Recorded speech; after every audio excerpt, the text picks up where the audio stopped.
Hello mga kabibig! Welcome back sa ating bagong YouTube channel. Ito ang pinakamaingay na YouTuber sa balat ng YouTube.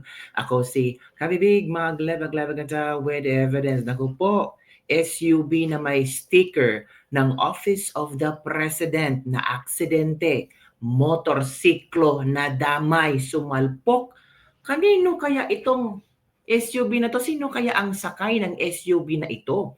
At bakit may sticker ng Office of the President? Nakakaano lang ba, uh, it's questionable, it's out of curiosity. Sino kaya ang sakay nito mga kabibig? At bakit siya nabangga? Baka ano ba, sobrang lasing or sobrang ano ba nangyari sa kanya mga kabibig? Try to put your comments mga kabibig kung sino kaya ang sakay nito kabibig. So meron tayong video diyan mga kabibig na kung saan pinag-uusapan at trending ito ngayon na kung saan sino nga ba ang sakay ng SUV. So ito kabibig, nood tayo mga kabibig ha. Sa latest, sumalpok sa poste ang isang SUV sa Manila. Sugatan ang driver nito at ang rider na nadamay ng motorsiklo. Nakitaan pa ng sticker umano ng Office of the President ang naaksidenteng SUV. Sumunod tayo. Sumalpok sa poste ang isang SUV sa Maynila.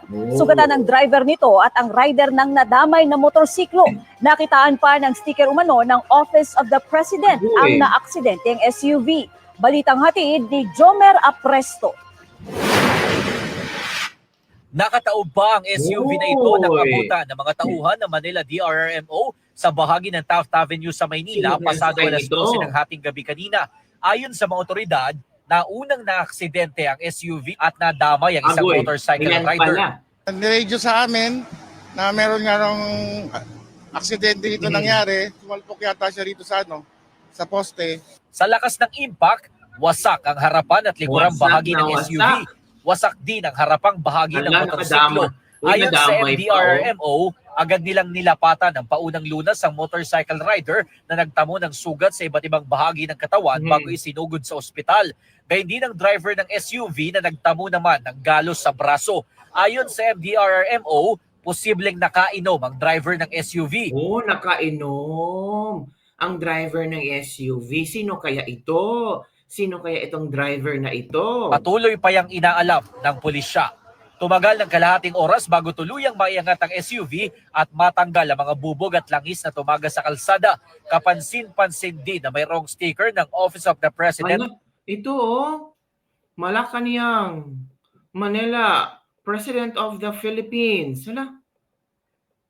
Sino kaya ang... Yun nga, hindi pinakita sa video kung sino yung sugatan na nagmaneho ng SUV. Ang SUV, iniimbestigahan pa ng mga otoridad kung lehitimo ang sticker. Hawak na ng Manila District Traffic Enforcement Unit ang driver ng SUV. Ayon sa mga rumespondent police, Chinese national ang driver na maiksi lang ang sagot ng subukan naming kunan ng pahayag. Chinese national ang driver ng SUV. Tapos yung sinakyan niyang sasakyan ay may sticker ng Office of the President. So talagang matingnan ito ng Office of the President kung lehitimo ba yung sticker. Kasi hindi Pinoy ang nakasagay, kundi isang Chinese national. Subukan pa namin hinga ng pahayag ang Office of the President tungkol dito. Jomer Apresto, nagbabalita para sa... Yun ang nangyari at yun ang trending news na pinag-uusapan. Isang Chinese national ang nagmamay-ari ng SUV na sumalpok mga kabibig at a lot of people are asking, bakit merong sticker ng Office of the President ang sumalpok na kotse? Sino ba? Kailangan talagang ipakita ang pagmumukha mga kabibig. Yon mga kabibig, yon ang una nating pasabog na news ngayon na talagang nasashock tayo ha. So kailangan talaga mag-release ng official statement ng Office of the President tungkol sa SUV na sumalpok na may sticker ng Office of the Vice President, of the President, kasi matadrag talaga ang pangalan ng Pangulo natin. Bakit may sticker yung sasakyan? Lehitimo ba yung sticker na yun? Or mga fake ba yung sticker at tapos nilagay sa mga kotse? Hindi naman pwedeng ganun, di ba? Kasi kung may mga accident, kaya nito may aksidente na pwedeng madawit ang pangalan ng pamilya ng Office of the President, ng presidente natin, di ba mga kabibig? So ano ang iyong komento tungkol dito na talagang trending na trending at pinag-uusapan yan ngayon kabibig? At speaking of trending news, ay ito na mga kabibig. Grabe, isang kongresista, isang kongresista na umepal sa ayuda, pinakakasuhan sa COMELEC.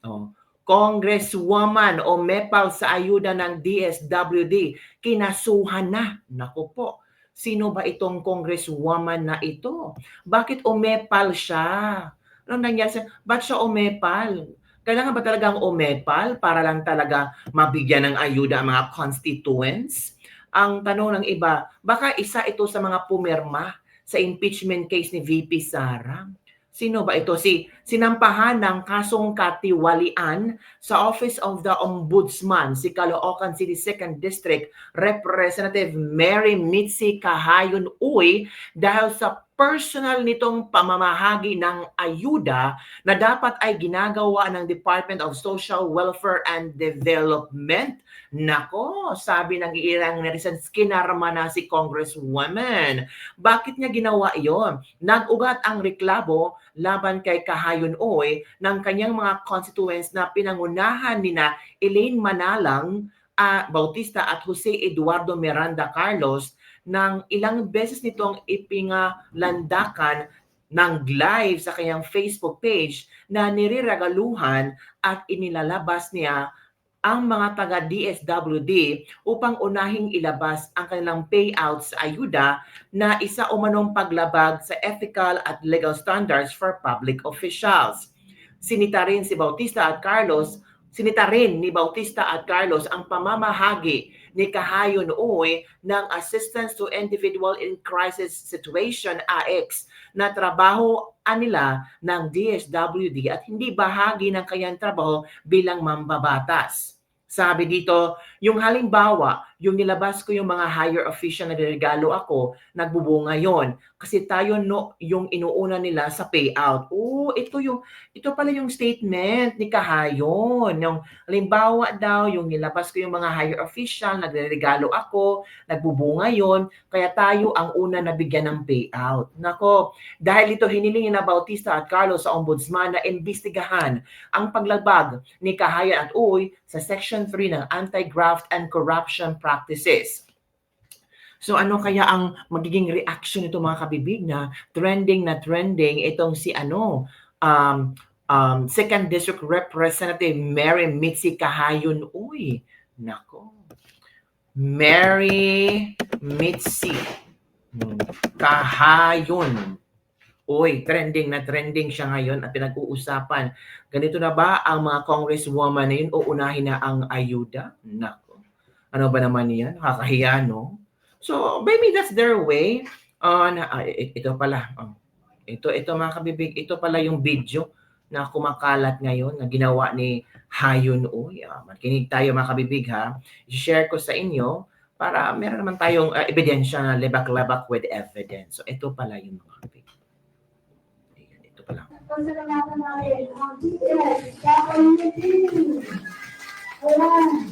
Dahil nag-umpisa na tayo. Alam mo ba? Sa totoo lang. Ayan, nasa si Mang Beta. Wala si Mang Beta? Wala? Sa totoo lang. Ayan, nandun sila. Wala, oo nga. Ngayon, bawa, nilalabas ko yung mga higher official. Nagregalo ako. Alam mo, sa totoo lang, nagpupo ngayon. Hala. Kasi tayo ang inuuna nila sa kailangan. Nako po, isang malaking ebidensya today. Ebidensya talaga. Yung halimbawa, yung nilabas ko yung mga higher officials na niregalo ako, nagbubunga yon kasi tayo yung inuuna nila sa payout. Opo, hindi naman. Dito na. Inuuna tayo sa kailangan. Tapos, hindi lang yun. Ay, nakalay pa rin lalo. Halka. Talaga. Nako. Talaga. Wala. Nakakahiya. At dito sa lahat, pasalamatan natin ang DPS, community. Ayan. Dahil nag-umpisa na tayo. Alam mo ba, sa totoo lang.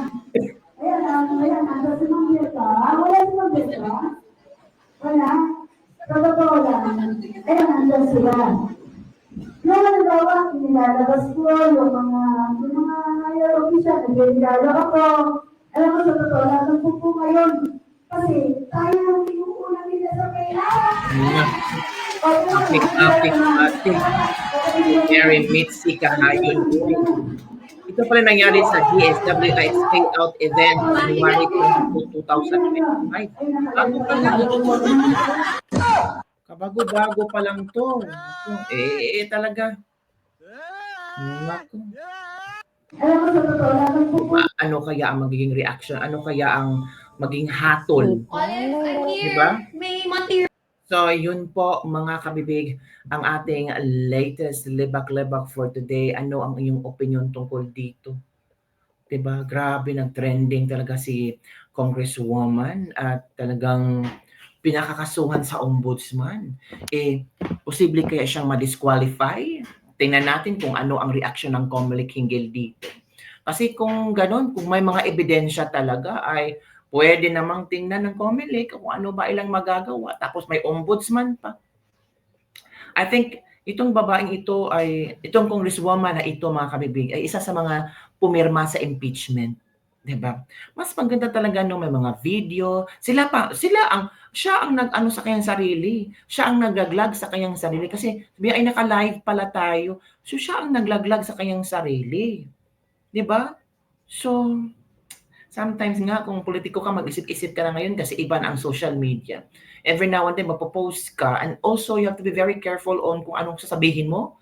Diba? Kasi pwedeng gamitin yan laban sa'yo. Yun na po, kabibigyan ng ating latest libag-libag for the day. Don't forget to like, subscribe, and share this video.